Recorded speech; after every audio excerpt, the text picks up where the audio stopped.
Hey everyone, Mythgodian. For those who are new to the channel, welcome. I've been playing Dungeons & Dragons and other tabletop RPGs since 1984, so yeah, a pretty long time. For this video, I've had several conversations with players and GMs alike about what makes someone a professional games master. So let's jump into it, shall we? First of all, what do I consider a professional game master? If a person is making their living by running games for people and doing it well, that is what I consider a professional game master. This could be people like Critical Role's Matt Mercer or Matthew Colville or others who can actually pay their bills and either put out a great show for everyone or just a ton of content that they share and are paid to do so. But those folks are also voice actors, writers, game designers, and more. You'll likely never have your own Twitch show that generates millions of dollars per month like Critical Role. There are also those who game master for multiple tables a week and are also getting paid to do so. Again, if they're getting paid, that puts them in the realm of professionalism, but not completely. So you are not a professional game master, and you don't need to be, and you really should not try to be unless your passion is just insane for RPGs and you really want to make a career out of it. You do not need to stream your sessions. You do not need to voice 1,000 NPCs. What you need to do is have fun, enjoy your table, and enjoy challenging your players.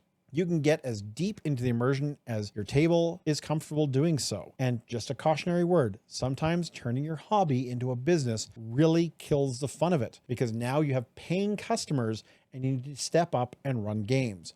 Not when you feel like it, but when was it scheduled for and when did people pay for it? Otherwise, that's it. Just be yourself. Remember, the things I talked about in my first Game Masterclass video.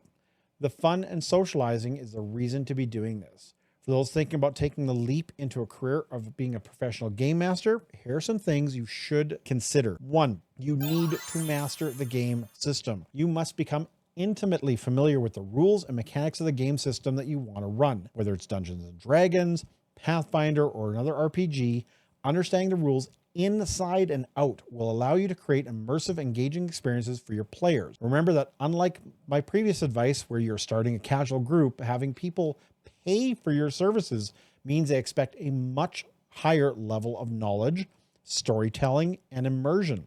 In my latest Pathfinder Kingmaker game, which you can watch over on Twitch, links below, I completely screwed up the dying and wounded rules and killed a PC and an animal companion. Luckily, this is just a game and mistakes can be retconned. Next, you need to develop your storytelling skills. As a game master, your role is to create and narrate captivating stories. You must work on your storytelling abilities, crafting compelling narratives and building intriguing worlds. You need to study storytelling techniques, character development, and pacing to keep your players engaged throughout their adventure. Bored players tune out and eventually will fade from your group. And again, people who pay for your services expect a much higher degree of skill than a casual group. Next, you need to practice your improvisation. No matter how well you plan your game sessions, players will often surprise you with unexpected actions and decisions. You need to cultivate your improvisational skills to adapt to situations on the fly. Quick thinking and the ability to weave unexpected player choices into the overall narrative will make your games more dynamic and more enjoyable. Unfortunately, you only gain this through experience. It's very hard to teach improvisation for this kind of experience. Next, be a fair and balanced moderator. As a games master, you're responsible for creating a fair and balanced experience for all your players. Be impartial when adjudicating rules, resolving conflict, and distributing rewards. Strive to create a positive and inclusive atmosphere where everyone feels heard and valued. I go into a lot of details about this in my Game Masterclass video.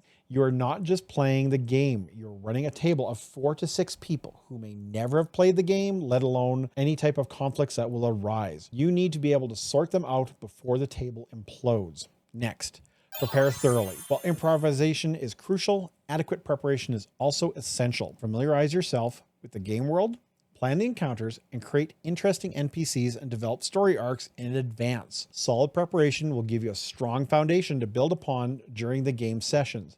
There's nothing worse, especially if you have people paying you, than lackluster settings and interactions with the world, NPCs, and encounters. Next, hone your communication skills. Effective communication is vital for conveying information, setting the mood, describing the game world.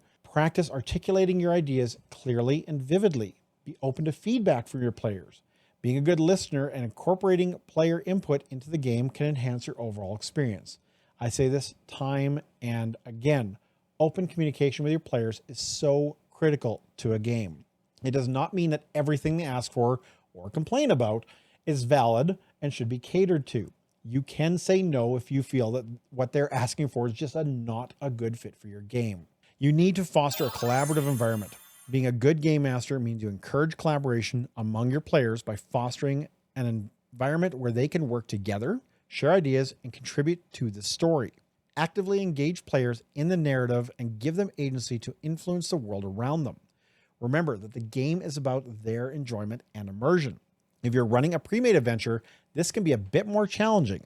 If it is a homebrew game, this can be essential for growing and improving your game. You need to seek feedback and continuously improve. Regularly seek feedback from your players to understand what they enjoyed and what could be improved. Embrace constructive criticism and use it to refine your skills. Attend conventions, join online communities, and connect with other game masters to learn from their experience and discover new techniques.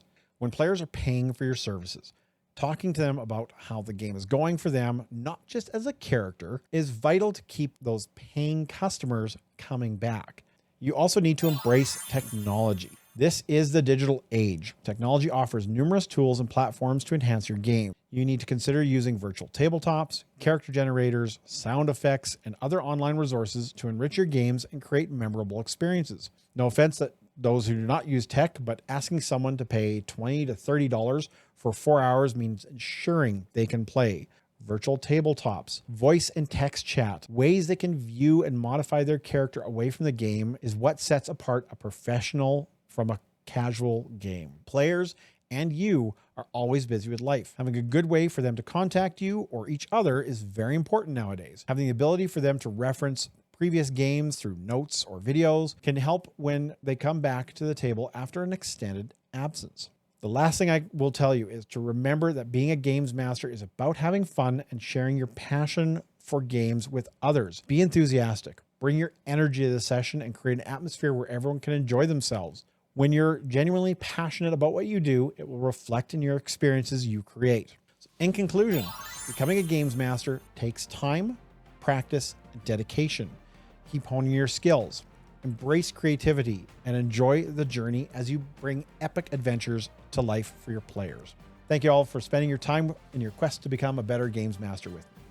If you're interested in more content, please like and subscribe below and click the bell. In the meantime and in between time, that's it. Another Mythic episode. Thanks for watching. May all your games be full of myth, mirth, and magic.